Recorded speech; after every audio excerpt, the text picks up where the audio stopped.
Meu nome é César Viana, eu venho trabalhando no setor elétrico há mais de 40 anos e hoje estamos lançando o Café Técnico, que tem por objetivo resgatar a memória técnica e grandes valores do setor de energia, trazendo à tona assuntos ainda de interesse do público, dos técnicos e engenheiros, para conhecimento, debates, discussões e aprimoramento.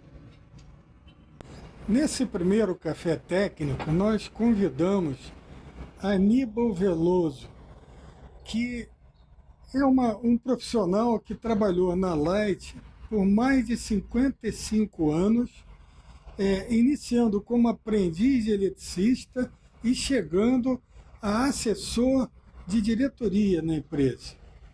Então, o Aníbal implantou a linha Viva na Light no Rio de Janeiro e, nesse contexto de grandes realizações no setor elétrico, o Aníbal hoje vai nos brindar com um dos temas ligados às linhas energizadas, que é o dispositivo de seccionamento em carga de circuitos, o comumente conhecido Load Buster.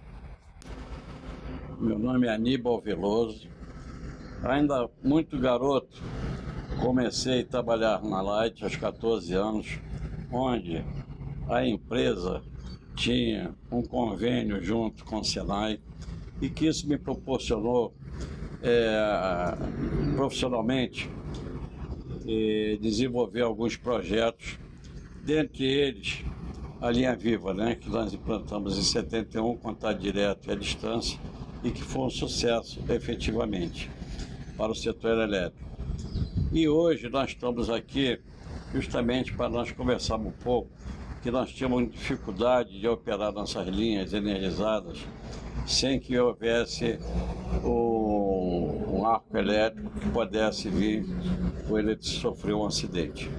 Com isso foi implantado o Load Buster em 1971, com um sucesso muito grande, onde você rompia as cargas sem que aparecesse o arco elétrico.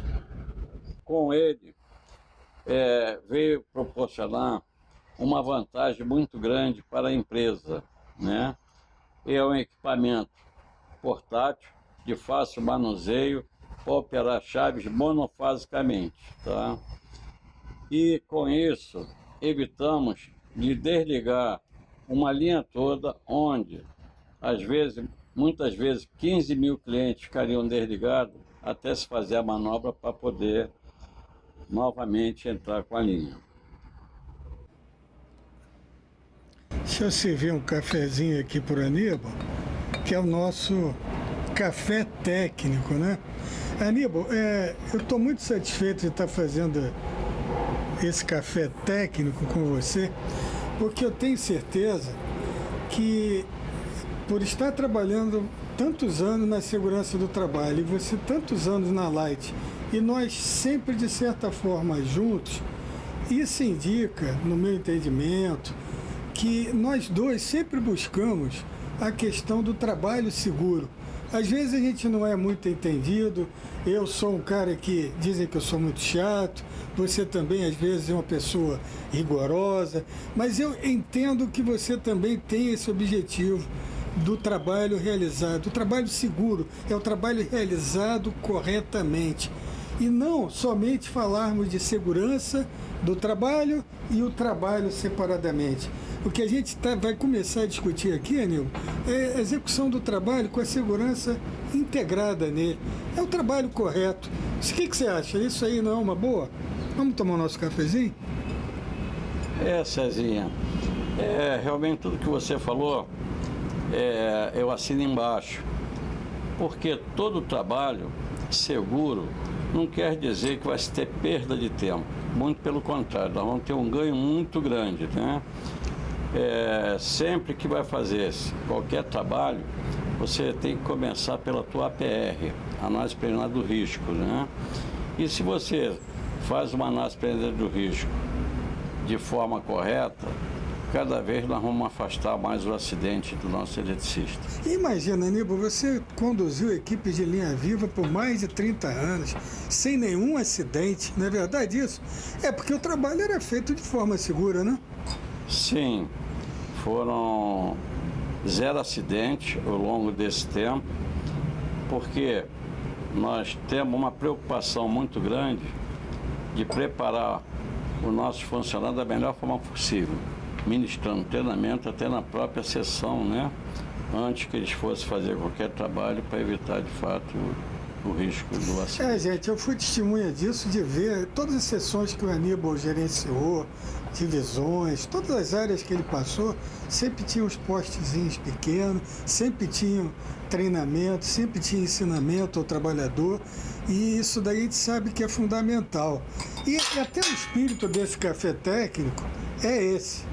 Veja bem, a gente vai falar hoje de uma ferramenta que foi introduzida na introdução dos trabalhos com linhas energizadas, que foi feito pelo Aníbal em 1971, na Light, que é uma grande empresa distribuidora do país. E que equipamento é esse que está distribuído e utilizado ao longo de todo o Brasil e no exterior, né, em vários países. O que é load buster, né, Aníbal? O load buster é uma ferramenta para operar monofasicamente as nossas chaves, evitando que aparecesse o arco elétrico. Tá? Ela é de fácil manuseio, ela trabalha sempre no bastão universal, que esse bastão universal tem uma faixa de isolamento de 100 kV a cada 30 centímetros, quer dizer, o homem trabalha totalmente seguro, efetivamente. Todas as vezes que ela faz uma operação, o equipamento tem que ser rearmado novamente para poder fechar os contatos e dar continuidade às operações sem que aparecesse o arco elétrico efetivamente. O que eu acho bacana, Aníbal, é que está integrando aí não interromper, fornecimento contínuo de energia e a proteção do trabalhador. Porque o arco elétrico, eu acho que se ele utilizar indevidamente o load buster, ele pode ser vítima, inclusive, do arco elétrico, né, Aníbal? Sim, por isso que sempre trabalham 2 pessoas, né? O eletricista que fica a nível de solo, ele tem por obrigação de acompanhar efetivamente essa sequência, que se o eletricista que vai operar tiver qualquer deslize de fazer qualquer coisa errada, ele vai e chama atenção para evitar que ocorra de fato até o acidente, né? Nós sabemos que na NR10, essa explicação do Aníbal, né, o trabalho desacompanhado só vamos dizer assim, só é permitido o trabalho desacompanhado em determinadas circunstâncias. A grande parte dos trabalhos desenvolvidos com energia elétrica tem de haver um segundo profissional.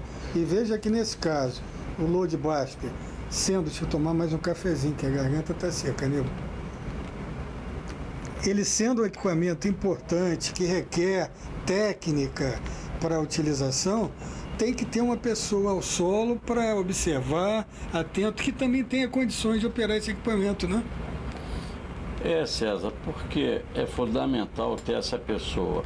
Muitas vezes, o eletricista que vai operar, ele esquece de colocar a luva de borracha com a classe tensão da onde ele vai fazer o trabalho.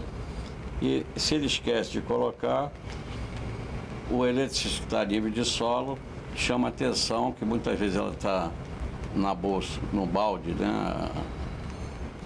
Para ele usar a luva comum de raspa, né? Onde ele faz a sua amarração nas que sobe, amarra a escada, aquela coisa toda, e ele substitui essa luva de raspa pela a luva de borracha e a de cobertura, na hora efetivamente que ele vai fazer a tarefa.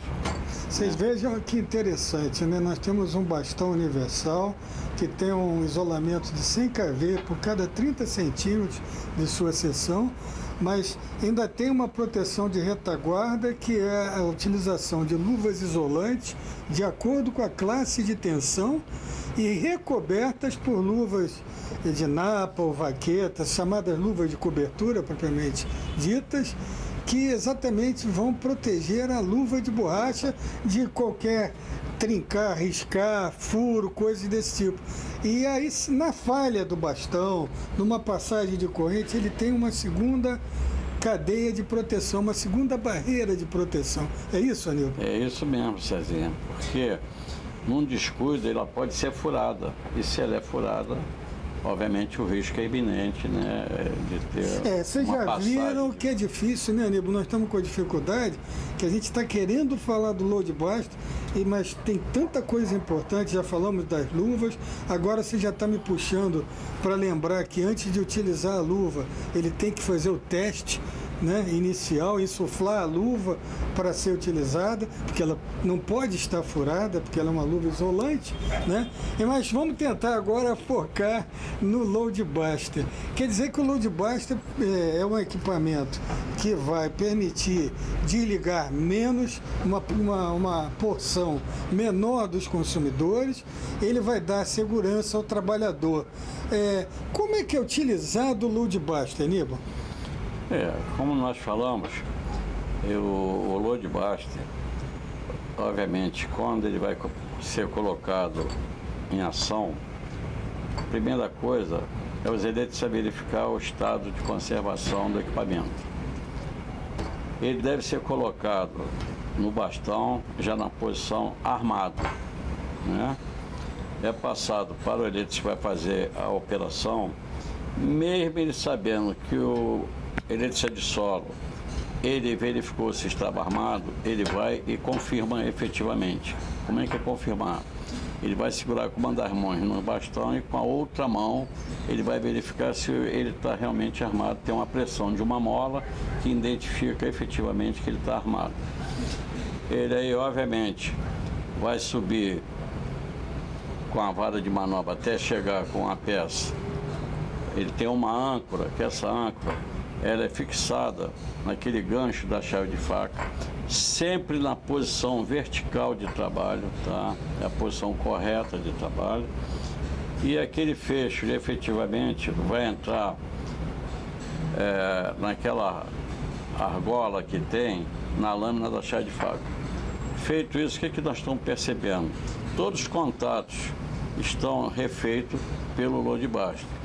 Ao começar a abrir o equipamento, vai se verificar que todos os clientes, mesmo com a lâmina já abrindo, eles continuam energizados. Quando é que de fato vai ficar desligado?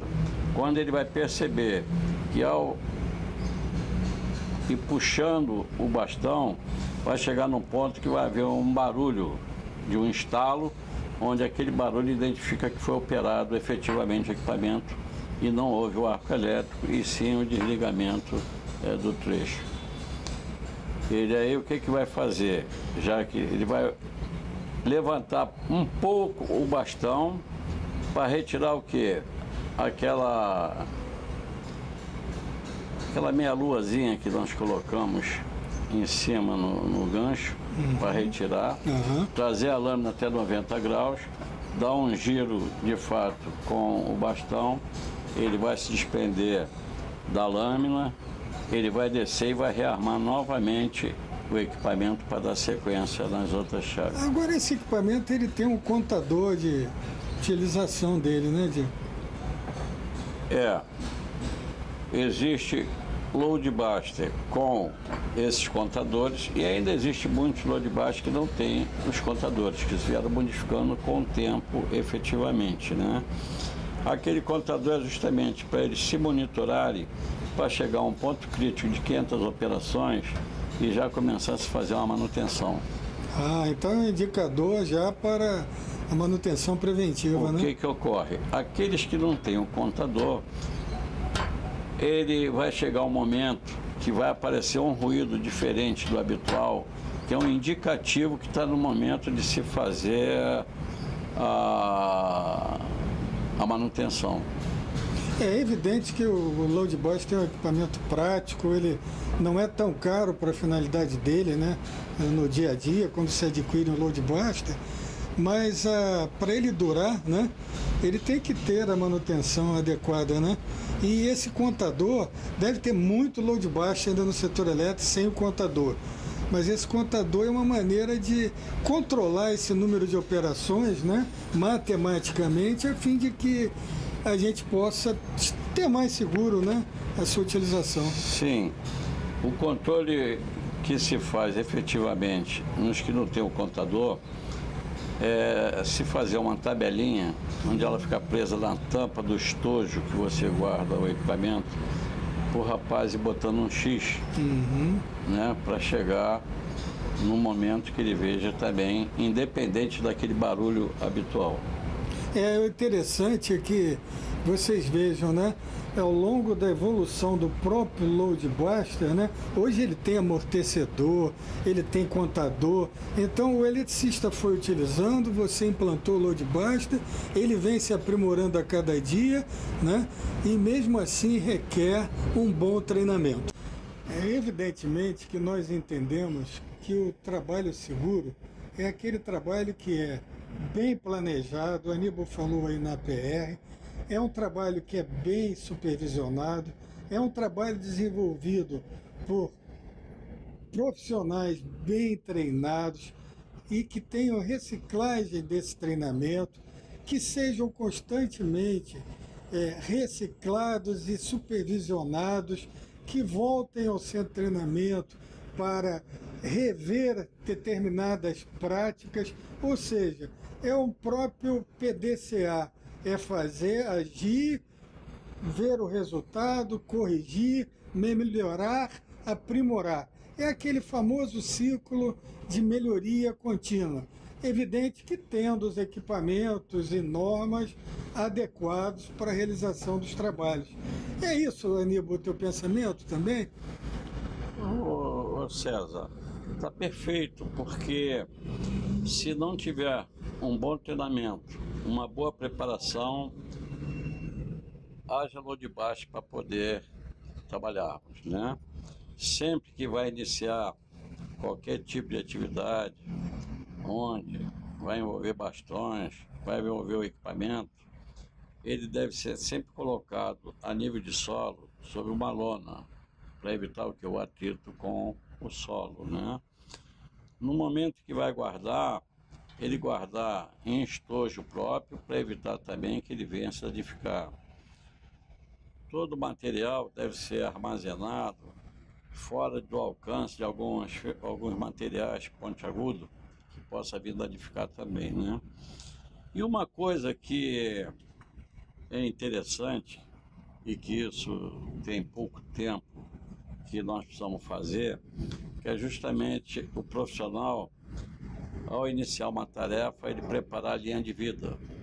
Essa linha de vida vem dar um fortalecimento para evitar que ele venha se projetar ao solo, qualquer tipo de acidente quando vinha ocorrendo, e normalmente ocorria o acidente fatal, porque a primeira coisa é um problema no crânio, né, a fratura de crânio, e vindo a óbito.